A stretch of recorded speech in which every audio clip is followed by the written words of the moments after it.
you're calmly petting your cat. He's lying beside you purring and seems to be enjoying every second of it. Then, without warning, he suddenly turns his head and bites your hand. Just a moment ago, everything seemed perfectly fine. So, what happened? Did your cat get angry? Did something hurt?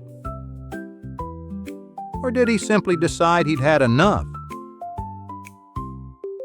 Most people think a cat bites out of nowhere, but in most cases that's not true. Before the bite, your cat was already trying to warn you, with his tail, his ears, his eyes, the tension in his body.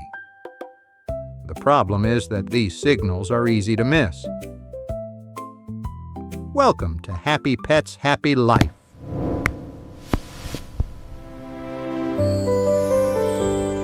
My name is Felix. I'm here to help you better understand your cat.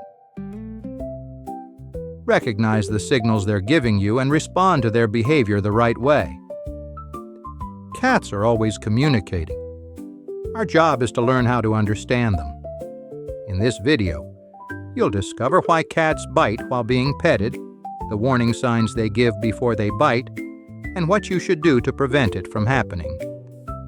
And at the end of this video, I'll show you a simple way to figure out exactly how much petting your own cat is comfortable with.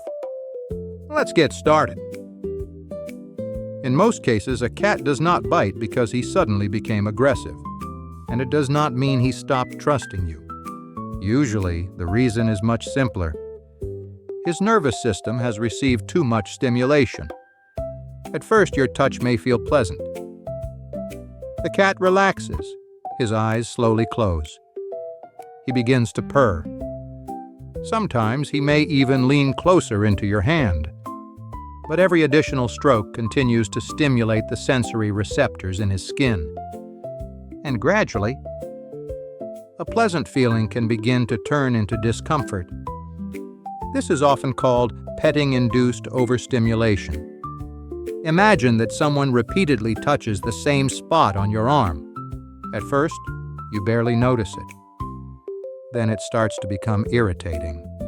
And after a while, you just want the person to stop. Something very similar can happen to a cat.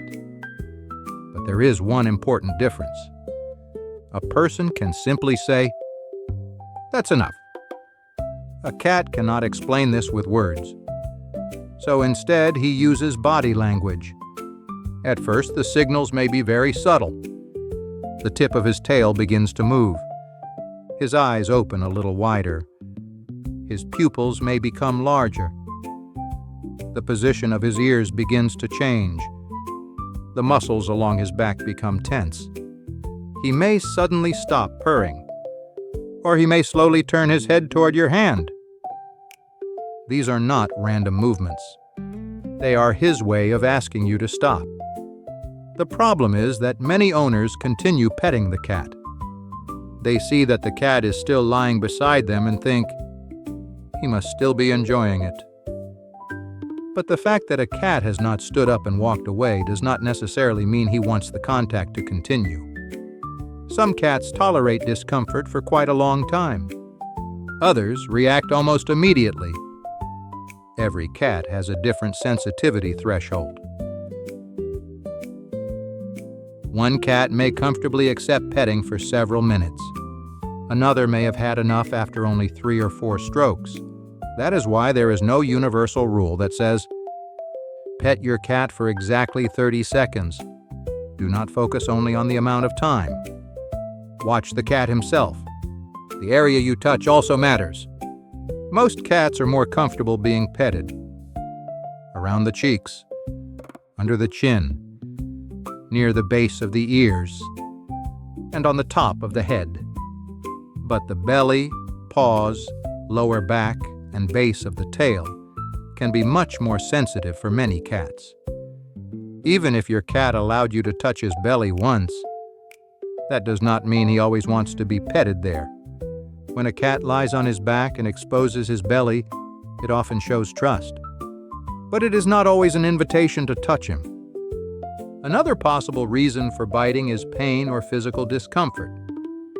If your cat previously allowed you to touch a certain area, but now suddenly bites, pulls away, or reacts strongly, that may be an important warning sign. The cause could be a skin problem, an injury, painful joints, back discomfort, or another medical condition. In this situation, do not forcefully examine the painful area yourself. It is better to contact a veterinarian. But if your cat is healthy, and the biting usually happens after a series of repeated strokes, then he has most likely reached his tolerance threshold. So remember, the bite is usually not the first signal. It is the final signal.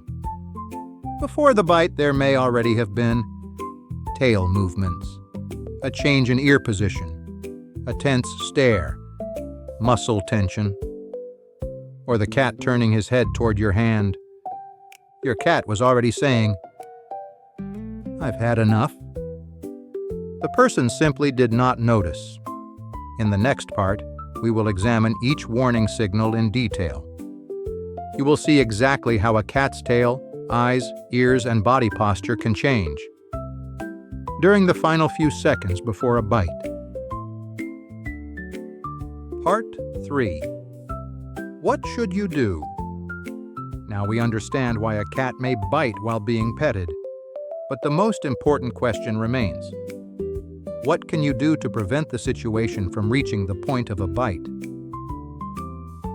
First tip: never force your cat to interact. Do not hold your cat in place. Do not squeeze him against your body, and never block his path if he wants to walk away. You may offer contact, but your cat must always be free to refuse it.